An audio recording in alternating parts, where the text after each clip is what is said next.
person stops using their phone during a movie because everyone in the theater is doing same. तो यहाँ क्या है, सब कर रहे हैं तो मैं भी कर लेता हूँ. जो टीचर है, जो पार्टिसिपेंट है, उसने बात मानी और वो शौक देता गया तब तक देता गया जब तक कि वो जो लर्नर सोशल इन्फ्लुएंस का हिस्सा है. सोशल इन्फ्लुएंस मतलब कि आपके आसपास के लोग आपको किस तरह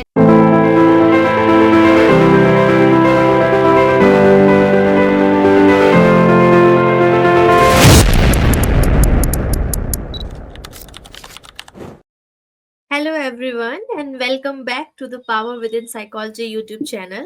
I'm Khushi, your faculty here at Power Within, and I hope you all are doing great today. I truly hope you are enjoying the content which we are sharing so far, and if yes, remember to drop your comments, your thoughts in the end. Now, today we are going to start talking for a topic that is very interesting and very important from your exam perspective, which is frequently asked in your exams.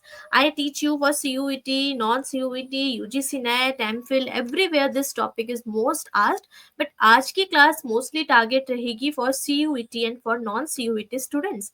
I teach you social psychology, and here today, in this class, we are going to discuss about attitude, social influence and prejudice. Yes? सो आज के class में हम जो चीज़ें discuss करेंगे, ये आप लोगों का बहुत सवाल होता है, मैम कितना पढ़ना है इसको, मैम कितना नहीं पढ़ना है इसको, मैम कैसे क्वेश्चंस आते हैं इसमें से. और हमने रिसेंटली हमारी क्लासेस में इसको कवर अप भी किया है, हमने इसको फिनिश भी किया है. So I really hope you guys will be able to answer these questions very well in today's video. No matter which psychology entrance exam you are preparing for, these topics are always relevant and often asked. ठीक है, so make sure to stay with me till the end. अच्छे से questions read करेंगे, अच्छे से answer देंगे, and by the time we finish you will have a solid understanding of these topics and will easily able to answer related questions as well. So all right then, let's begin this session.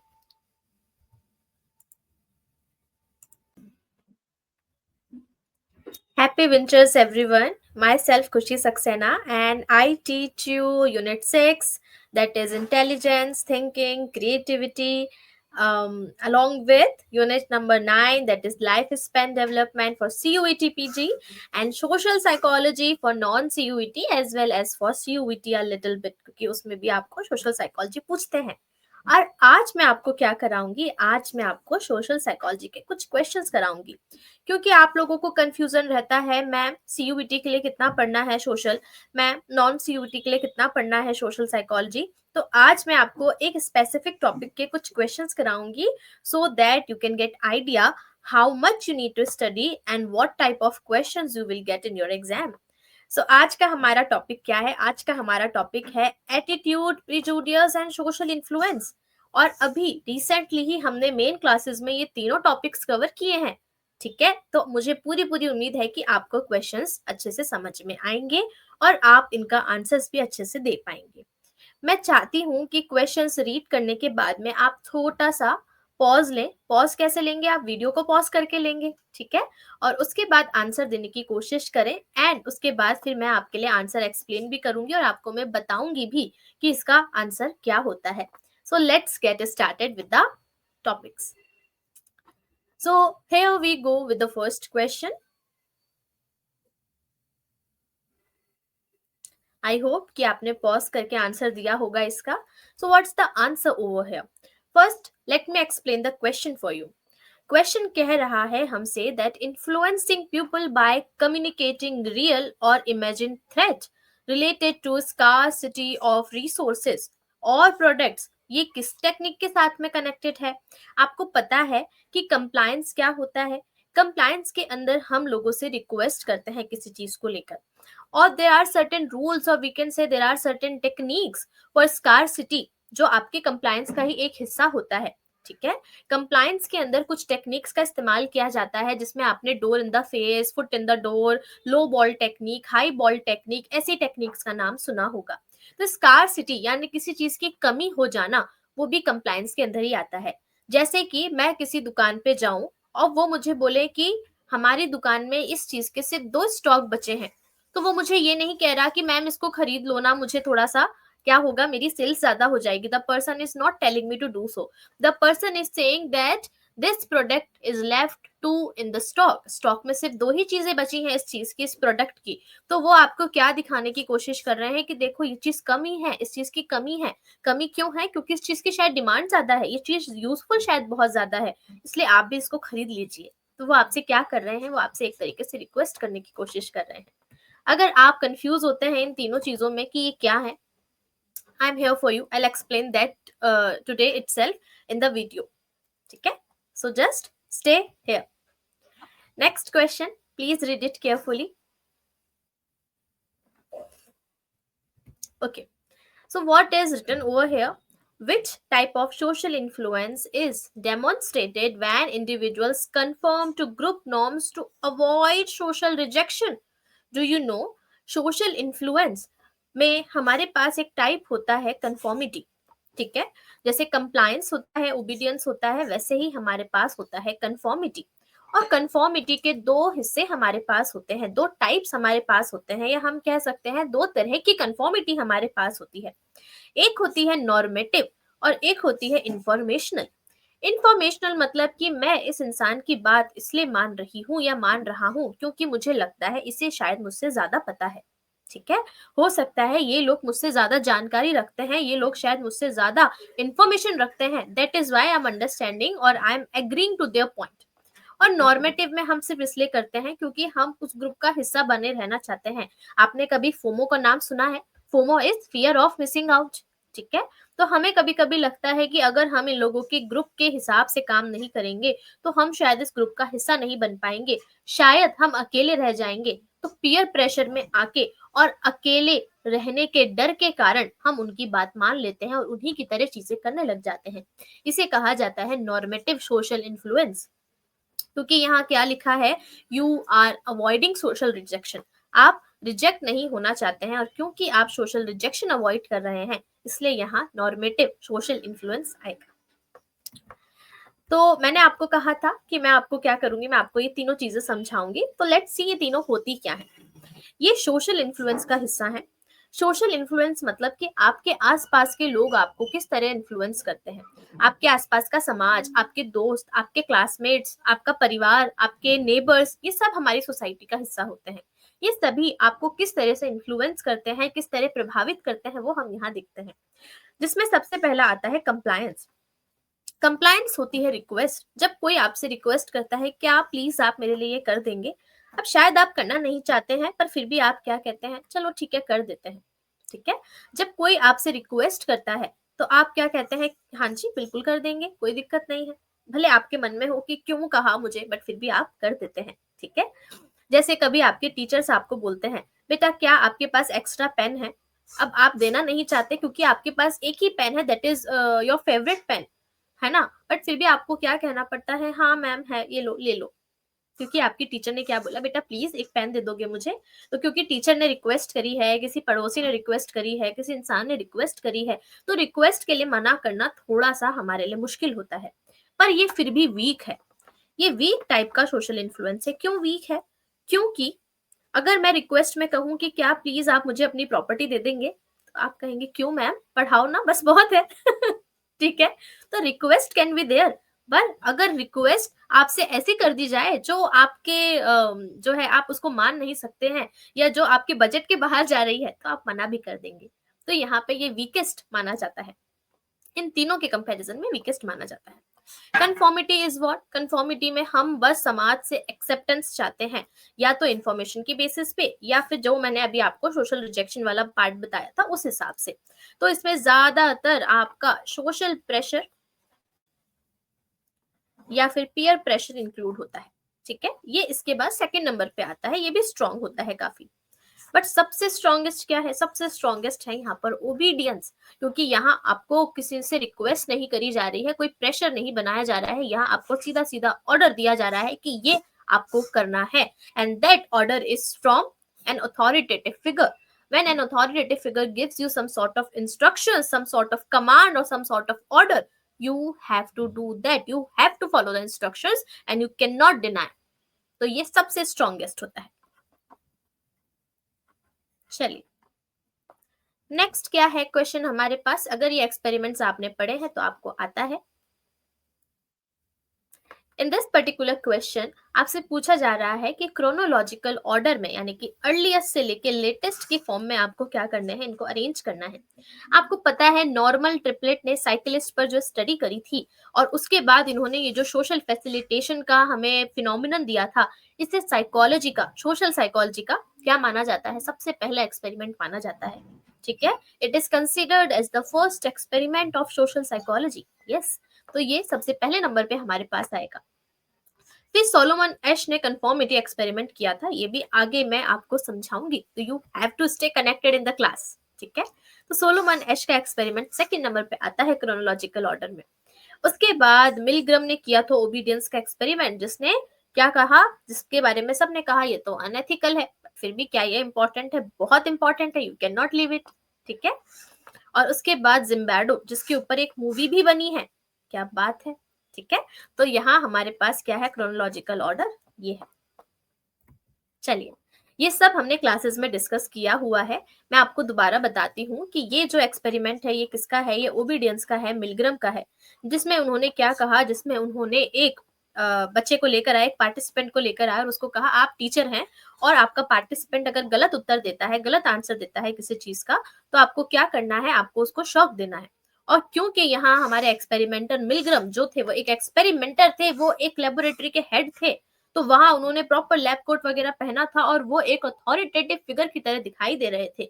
इसलिए यहाँ पे जो teacher है, जो participant है, उसने बात मानी और वो शौक देता गया, देता गया, देता गया, तब तक देता गया जब तक कि वो जो लर्नर है उसकी मृत्यु नहीं हो गई या उसका 440 वोल्ट तक का झटका नहीं लग गया, इलेक्ट्रिक शॉक जब तक नहीं लग गया। अब आप घबरा जाएंगे, बट मैं आपको पहले ही डिस्क्लेमर दे देती हूँ कि वहां पे वो जो लर्नर था वो असली नहीं था, वो एक कन्फेडरेट था, वो फेक पार्टिसिपेंट था, स्टूज था, मिस्टर वॉलेस थे वो। ठीक है, बहुत अच्छे एक्टर थे, वो बस एक्टिंग कर रहे थे, बट हमारे पार्टिसिपेंट को तो नहीं पता था कि वो एक्टिंग कर रहे हैं, उसके हिसाब से वो रियल था। फिर भी काफी पार्टिसिपेंट्स ने वो 440 वोल्ट तक उस इलेक्ट्रिक शॉक को इंक्रीज किया किया और किया। ठीक है, now what is this, this is Zimbardo's prison experiment. ठीक है, जिम्बार्डो ने प्रिजन एक्सपेरिमेंट किया था, that is for deindividuation, social role conformity and obedience as well. ठीक है, जहां पर प्रिजन गार्ड्स की तरह और किसी किसी को बोला गया था कि आप प्रिजन्स हैं, किसी को कहा था कि आप प्रिजन गार्ड्स हैं, और जो जिस रोल में था वो उसी रोल के हिसाब से, उसी के अनुसार क्या कर रहा था, बिहेवियर कर रहा था, उसी के हिसाब से रिएक्ट कर रहा था। तो this is again a very famous study. ठीक है, प्रिजन एक्सपेरिमेंट। चलिए, now next question, you may pose an answer. Okay, क्या लिखा है, in the Asch conformity experiment participants often conform to groups answer. हाँ, तभी तो कंफॉर्मिटी हुई। Behaviour was primarily due to the lack of knowledge and trust in group. अब इस सवाल का जवाब आप सिर्फ तभी दे सकते हैं जब आपको एक्सपेरिमेंट के बारे में पता हो। मैंने आपको क्लास की शुरुआत में बताया कि कंफॉर्मिटी दो तरीके की होती है, नॉर्मेटिव और इंफॉर्मेशनल। यहाँ कहा जा रहा है कि क्योंकि उन्हें नॉलेज नहीं था, वो ग्रुप पे ट्रस्ट करते थे, इसलिए उन्होंने हाँ कर दी, बट ऐसा था नहीं असल में। ठीक है, इसलिए यहाँ पे ये ऑप्शन सही होगा। फिर आप कहोगे फिर क्या सही है, so I am here, I will tell you, don't worry. ठीक है, तो यहाँ क्या है, यहाँ है सोलोमन एश और मुजफ्फर शरीफ दोनों की स्टडी। मुजफ्फर शरीफ ने जो स्टडी करी थी उसमें आंसर कुछ पता नहीं था, there was no definite, there was no clear answer for the question. इसलिए लोगों को लगा शायद ये जानते होंगे, क्योंकि हम नहीं जानते, हमें एग्जैक्टली नहीं पता है, हम नहीं समझ पा रहे हैं, तो शायद ग्रुप के बाकी लोग जानते होंगे, इसलिए वहां इंफॉर्मेशनल कंफॉर्मिटी हुई। बट सोलोमन एश के समय क्या था, एक डेफिनेट आंसर था। ठीक है, अनएम्बिगुअस मतलब एकदम क्लियर फोटो थी, एकदम क्लियर पिक्चर थी, एकदम क्लियर टास्क था, और राइट और रॉन्ग एकदम डेफिनेट आंसर था। फिर भी लोगों ने कंफॉर्मिटी करी, तो सिर्फ इसलिए करी कि सब ये कह रहे हैं बस मेरा ही आंसर गलत है, तो I just want to fit in the group. ऐसा नहीं उनमें नॉलेज की कमी थी, उन्हें नॉलेज पूरा पूरा पता था, उनका लाइन जजमेंट टास्क था। ठीक है, आपको पता है लाइन जजमेंट टास्क में क्या था, 3 लाइंस थी कुछ इस तरीके की, और ये ए, ये बी, ये सी, और पूछा गया था कि बताओ ये वाली लाइन की जो लेंथ है ये किससे मैच कर रही है। अब हमें भी क्लियर क्लियर दिख रहा है कि ये ए से मैच कर रही है, तो डेफिनेट आंसर हुआ ना। पर फिर भी पार्टिसिपेंट्स ने इन डेफिनेट आंसर्स के बावजूद कंफॉर्मिटी शो करी, तो वो क्या कहलाई, वो कहलाई नॉर्मेटिव कंफॉर्मिटी, बिकॉज वो सिर्फ ग्रुप में फिट इन होना चाहते थे। चलिए, now next question. Okay, In Milgram's obedience experiment, participants were willing to administer what they believed were painful shock. अभी अभी मैंने आपको बताया, क्योंकि अथॉरिटी फिगर ने कहा था तो वो भी करने के लिए तैयार थे जहां से पेनफुल शॉक्स मिल रहे हैं. सेकंड में लिखा है, in Festinger's theory of cognitive dissonance suggests that individuals are motivated to reduce discomfort caused by holding conflicting beliefs or behaviors. अगर आपको फेस्टिंजर के बारे में पता है, कॉग्निटिव डिसोनेंस थ्योरी के बारे में पता है, तो you know that the second statement is also correct. मैं आपको इसी क्लास में आगे कॉग्निटिव डिसोनेंस भी पढ़ाऊंगी, तो you have to be there in the class till the end. चलिए, so which of the following factors is mostly commonly associated with the development of prejudice? And prejudice क्या होता है? Prejudice is the negative feelings towards somebody. क्या? Negative feelings. जब हम किसी चीज को देख कर कहते हैं हाँ ये तो बहुत अजीब लोग हैं, हमें इनके साथ नहीं बैठना, या ये बड़ा गंदा खाना है, मुझे ये नहीं खाना. ठीक है, दैट इज नेगेटिव फीलिंग्स. किसी चीज को देखते ही बड़ा बुरा बुरा सा फील होना. ये चीज किसने बताई है? ये चीज सोशल आइडेंटिटी थ्योरी में बताई है, जहां इन ग्रुप वालों के लिए हम ऐसा नहीं सोचते, बट जो आउट ग्रुप मेंबर्स होते हैं, आउट ग्रुप मतलब जो हमारे ग्रुप का हिस्सा नहीं है, उनमें हम मानते हैं कि ये सभी एक ही जैसे हैं. ठीक है, ये सभी एक ही जैसे हैं और सब बुरे हैं. तो this is what, this is prejudice, जो स्टीरियोटाइप से बनकर आती है. ठीक है, okay.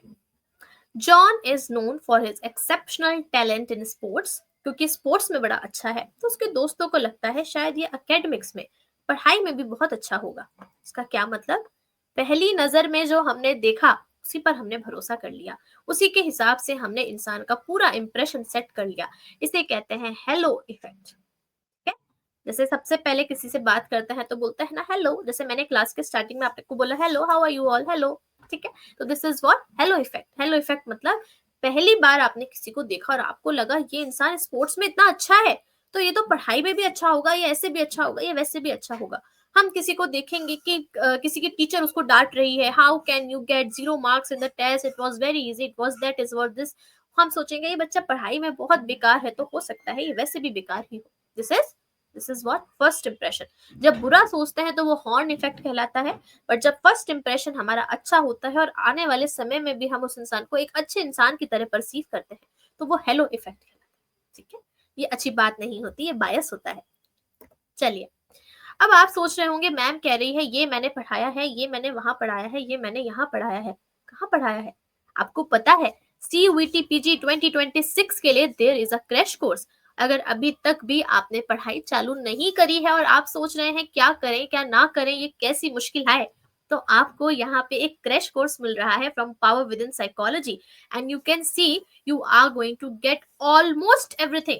You are going to get digital study material, you are going to get test series, जहां आप अपना देख सकते हैं कि कितना मुझे आता है कितना मुझे नहीं आता है. आपको लाइव क्लासेस में मिलेंगी, that is too for revision, और आपको रिकॉर्डेड भी मिलेंगी जो अभी तक हो चुकी हैं. ठीक है, ये ऑलरेडी स्टार्ट हो चुका है फ्रॉम 15 दिसंबर, so you should not waste your time. And the price is too less as per the advantages which you are getting.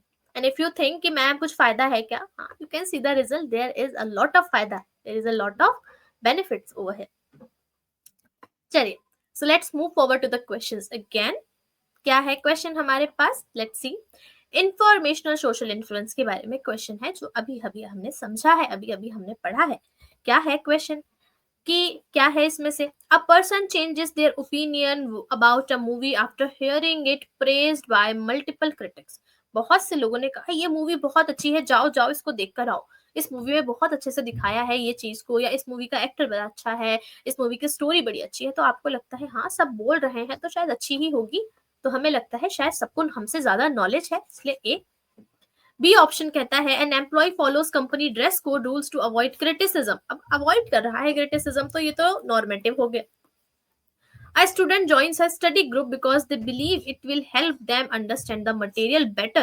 तो यहाँ पे वो एक स्टडी ग्रुप ज्वाइन करते हैं क्योंकि इन्हें लगता है वहां से इन्हें और ज्यादा इंफॉर्मेशन मिलेगी और चीजें समझने में आसानी रहेगी. Option C. A person stops using their phone during a movie because everyone in the theater is doing same. तो यहाँ क्या है, सब कर रहे हैं तो मैं भी कर लेता हूँ, तो ये क्या है, ये अगेन नॉर्मेटिव है. तो your correct answer over here is option A and option C. Social influence, normative, Here we go. Desire to be accepted and liked by others. ठीक है, यही मैंने आपको बार बार समझाया है, तो यही है इसका कि हम बस चाहते हैं दूसरे हमें एक्सेप्ट करें. We don't want any kind of social rejection over here. The tendency of people to attribute their own behavior to external cause and others behavior to internal cause is referred to as what. जहां लोग क्या करते हैं, खुद का behaviour जो होता है वो तो कहते हैं हाँ किस्मत खराब थी, ये हो गया वो हो गया, और अपने बिहेवियर के लिए कहते हैं कि ये तो क्या है, दूसरे के लिए बिहेवियर के लिए कहते हैं कि ये तो इंसान ही खराब है. ठीक है, तो यहाँ आपको दो कीवर्ड्स देखने हैं, एक तो ओन और एक अदर. जब हम क्या करते हैं, जब हम खुद का और दूसरे का बिहेवियर एक साथ एट्रीब्यूट कर रहे होते हैं, तो ये आपका एक्टर ऑब्जर्वर बायस कहलाता है. मैं आपको की टिप देती हूँ कि जब भी इस तरीके के क्वेश्चन आए और अगर सिर्फ लिखा हो कि आप अपना बिहेवियर कर रहे हैं, इंटरनल कर रहे हैं, एक्सटर्नल कर रहे हैं, बट सिर्फ आप अपना ही बिहेवियर कर रहे हैं, तो वो कहलाता है सेल्फ सर्विंग बायस. जब कहा जा रहा है आप सिर्फ दूसरे का बिहेवियर कर रहे हैं, दूसरे ने अच्छा किया तो ये, दूसरे ने बुरा किया तो ये, तो आप कहेंगे फंडामेंटल एट्रीब्यूशन एरर. बट जब आप अपना भी कर रहे हैं और दूसरे का भी बिहेवियर एट्रीब्यूट कर रहे हैं, खुद के बिहेवियर का भी कारण बता रहे हैं और दूसरे के बिहेवियर का भी कारण बता रहे हैं, तो वो कहलाता है आपका एक्टर ऑब्जर्वर बायस और एक्टर ऑब्जर्वर इफेक्ट. चलिए, now the next question is, what is the difference between conformity and compliance? I told you in the beginning, conformity group की वजह से आती है. सोशल प्रेशर, क्या मैंने यही लिखकर नहीं दिया आपको? हाँ, तो यही तो आएगा. ठीक है. कंप्लायंस क्या होती है? रिक्वेस्ट, क्या ये भी मैंने आपको नहीं कहा था, तो यही तो आएगा. ठीक है. लियोन फेस्टिंजर कौन है? मुझे क्या पता होना चाहिए. लियोन फेस्टिंजर इज द पर्सन जिन्होंने कॉग्निटिव डिसोनेंस के बारे में बताया है. कॉग्निटिव डिसोनेंस क्या होता है मैम? कॉग्निटिव डिसोनेंस का मतलब होता है जहां आपका एटीट्यूड और आपका एक्शन मैच नहीं करता. Your beliefs and your actions are not the same. ठीक है, तो जितना ज्यादा इन दोनों के बीच में दूरियां, उतना ज्यादा डिसोनेंस. मतलब कि डिसोनेंस बेसिकली साइकोलॉजिकल टेंशन या साइकोलॉजिकल डिस्कम्फर्ट होता है. For example, my belief is I should study hard, I should study this much hours in the day. मुझे दिन में इतना पढ़ना चाहिए, उतना पढ़ना चाहिए, पर मैं करती क्या हूँ, पूरा दिन में रील्स स्क्रॉल करती हूँ. तो क्या मेरा बिलीफ और क्या मेरा एक्शन बहुत दूर दूर नहीं हो गया? मुझे लगता है कि स्मोकिंग नहीं करनी चाहिए, ड्रिंक नहीं करनी चाहिए, पर मैं वही करती हूँ. तो क्या मेरा बिलीफ और मेरा एक्शन बहुत दूर नहीं हो गया? तो यहाँ जब बिलीफ और एक्शन में बहुत दूरियां होती हैं, बहुत डिस्टेंस होती है, it will create some sort of psychological tension और psychological discomfort in you. That is what? That is cognitive dissonance.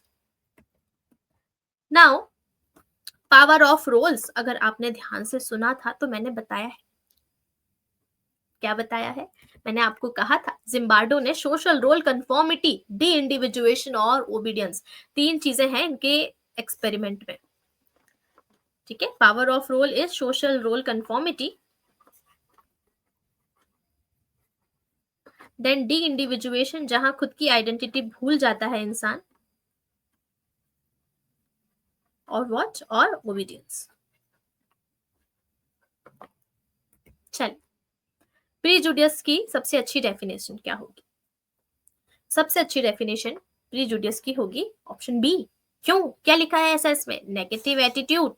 Ma'am यही तो कहा था आपने, कहा था negative feelings, negative attitude towards a group और उसके मेंबर्स की, ये सब ना एक ही जैसे हैं. ठीक है, बट वो क्या है? अनजस्टिफाइड है. प्रीजुडियस अच्छा नहीं माना जाता है.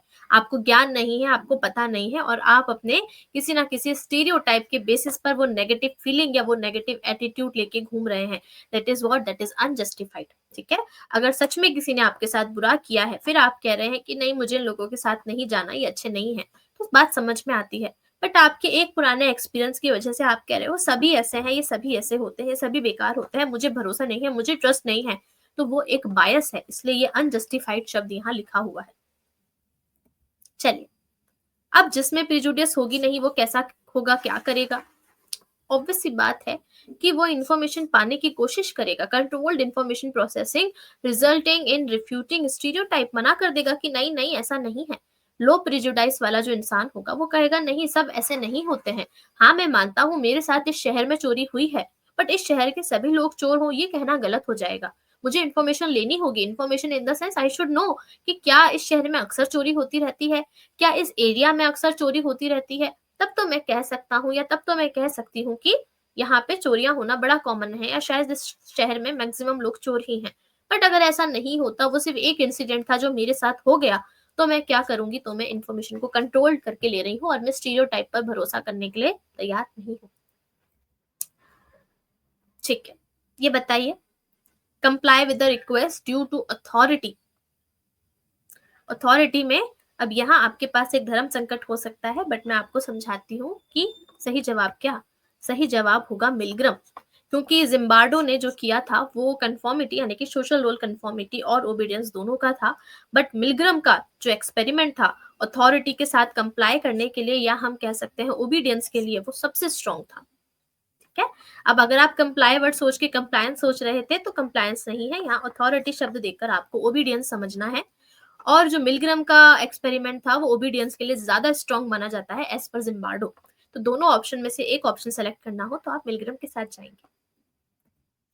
Which of the following increases conformity. Conformity किससे बढ़ जाती है? जितना बड़ा ग्रुप उतनी ज्यादा कंफॉर्मिटी। अगर मेरे सामने सिर्फ दो लोग हैं, ठीक है, if there are only two people in front of me who are saying अरे कुछ नहीं रखा इन चीजों में, चलो कहाँ चलते हैं, चलो स्मोकिंग करते हैं, या चलो कहीं और चलते हैं, तो मैं क्या कहूंगी, जाओ जाओ, तुम्हारी बात कौन मानेगा, smoking is injurious to health. But अगर मेरे सामने कितने लोग हैं, मेरे सामने कम से कम 6-7 लोग हैं या 5-6 लोग हैं, या मेरी आधे से ज्यादा ग्रुप है, मेरा आधे से ज्यादा क्लास के बच्चे हैं, और वो कह रहे हैं कि अरे चलो ना स्मोकिंग करने चलते हैं, बहुत मजा आता है, तो मैं क्या सोचूंगी, मैं सोचूंगी इतने सारे लोग कह रहे हैं और अगर मैं नहीं जाऊंगी तो ये लोग मुझे अनुकूल समझेंगे, या ये लोग मुझे ग्रुप का हिस्सा नहीं समझेंगे, तो इसलिए फिर मुझे जाना पड़ जाएगा। तो जितना बड़ा ग्रुप उतनी ज्यादा conformity. With this, we are done with most of the questions and with the most important topics of the social psychology for CUET and for non CUET. अगर आप इन सवालों का जवाब दे पाए तो बहुत अच्छी बात, नहीं दे पा रहे थे बट अब आप समझ गए हो तो congratulations to you. What you need to do, you don't need to take any stress, you just need to glow.